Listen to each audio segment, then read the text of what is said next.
Yes, I'm happy. And the villagers themselves said they saw terrorists that died as a result of the strike. Yeah.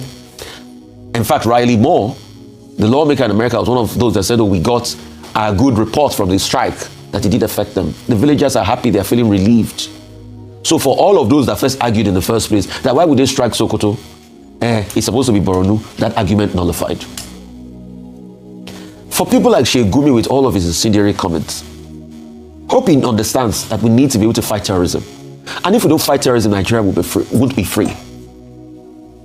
So with all of his comments that he will have rather we have Turkey do the work by calling the American terrorists and saying, no, we don't want unholy hands to come. For good measure, if I can extrapolate this talk about unholy hands, Turkey too has skirmishes going on.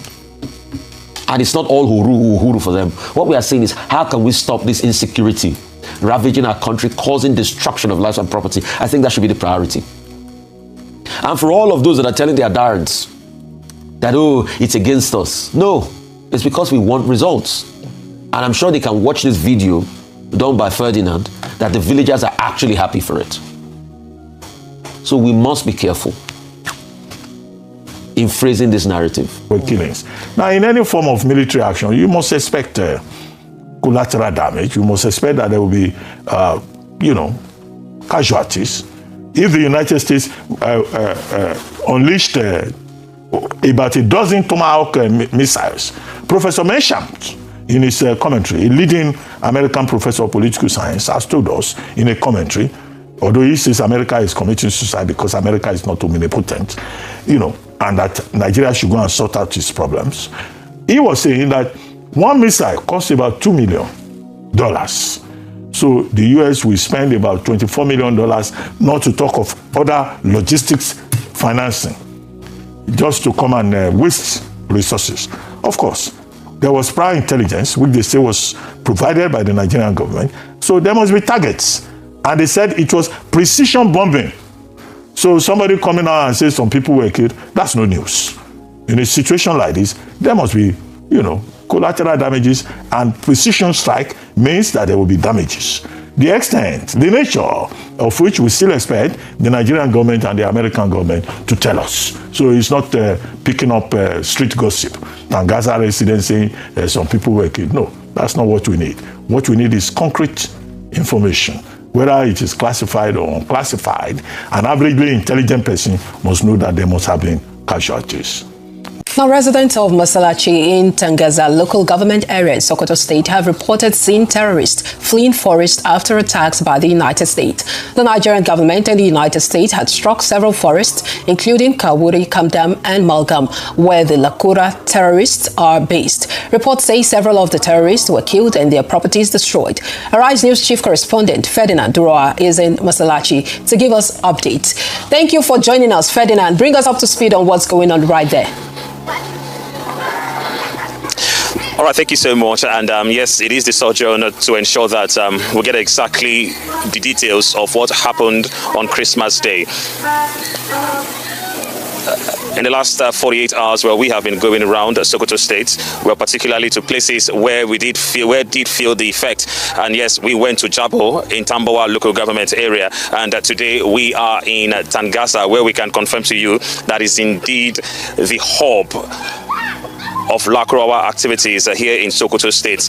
Now we are talking about where the attacks were indeed meant to hit, and we can confirm that yes, the locations were struck.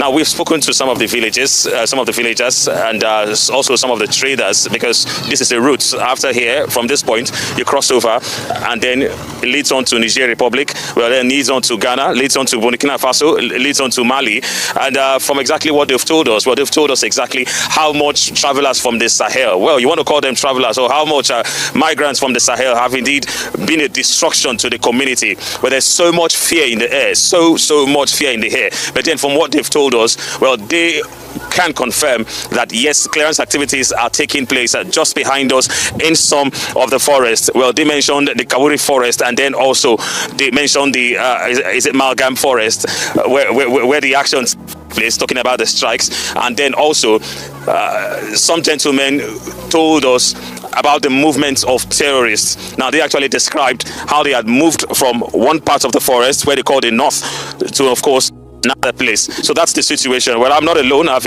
made this journey with our correspondent, who indeed is on ground here in Sokoto State with me. Nasiru, please join me and let's indeed take a look at this situation. Yeah, thank you, Ferdinand.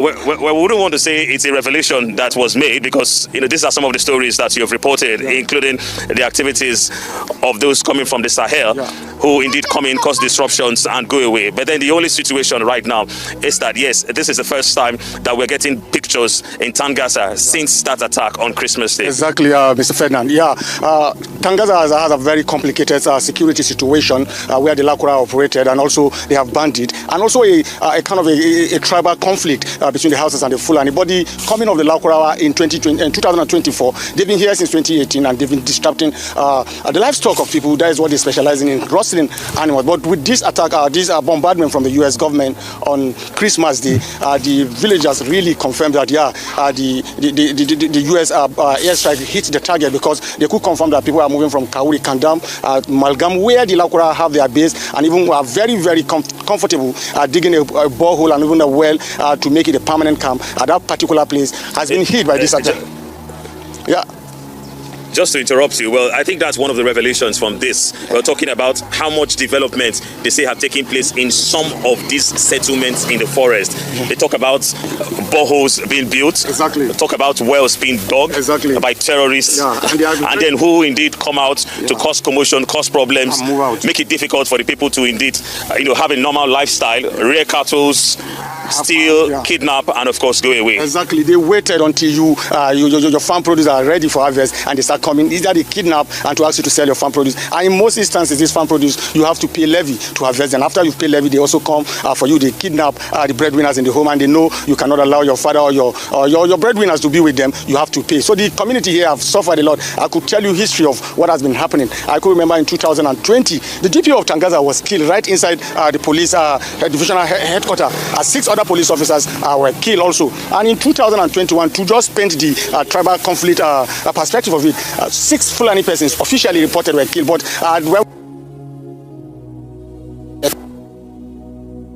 situation here, it's a bit complicated. At a point, the Lakura were even helping the locals to push back the bandit. That was when some local government officials actually confirmed that they have a hand in inviting the Lakura into the community. But at a point, that period, the Lakura were serving as reformers in a way, trying to instill a kind of religion of their own, trying to regulate people, trying to regulate what you wear, what you eat, what you drink, and at the point, they became a problem. Well, some of the historical perspectives to it, but then the news is that, yes, before now, there have been worries, there have been discussions, and then about trying to get that confirmation concerning the attack, but we can indeed confirm to you precise attacks on some of those locations, and of course, it did cause plenty of havoc. Very good. Ferdinand and Nasser, I've got a question for you. It's one thing to have these strikes, but there's a need to consolidate on whatever achievements you may have gained here. Okay, the reports we're getting that you're just giving us is that some of these terrorists are leaving some of these localities, as it were. Do we have a plan, a sort of plan with the Nigerian troops, perhaps moving in and consolidate their hold on those regions that has been, unquote, maybe liberated, and at least have a military presence there on ground? It's not just to have these strikes and then leave the place the way it is, and they come back again. So are you hearing any word on that? Definitely. For about, I think 2 days ago, the Defense Headquarters did put out a statement talking about some kind of clearance operations, and then also personally I have reached out, spoken to a couple of them, and yes, I did get the same information. Now, for some reasons, we were giving some advice about moving further, though we've been able to get some very interesting pictures. But the truth is, there is need for consolidation, and that's because lots of people are beginning to talk about what might happen after now. There are confirmations that they have been able to, they are leaving their bases, and what it means is that they might be looking for some other places to go resettle, and that's even because the community themselves, they want to use this opportunity to come together, rally themselves together, and then for some of the institutions that are not really working, they want to enhance these institutions and then ensure that, yes, they begin to get things like intelligence so that they can indeed help the authorities. Well, beyond that, people are asking what exactly is going to happen right now. Now, from what we gathered, that, these persons, somehow, they have been so integrated into the society that in some places that they have even married some of their daughters. And so lots of people are beginning to say, okay, this is perhaps the time when we can begin to go into their houses, go into those places who are related with them, and then begin to dig in for more information. So there's a whole lot that needs to happen after now. It is one thing to have these strikes, but definitely the government and of course the military must consolidate on this. Indeed, we must consolidate on this and ensure that people can feel safe again in the community. Thank you so much for the update, Ferdinand Duroa.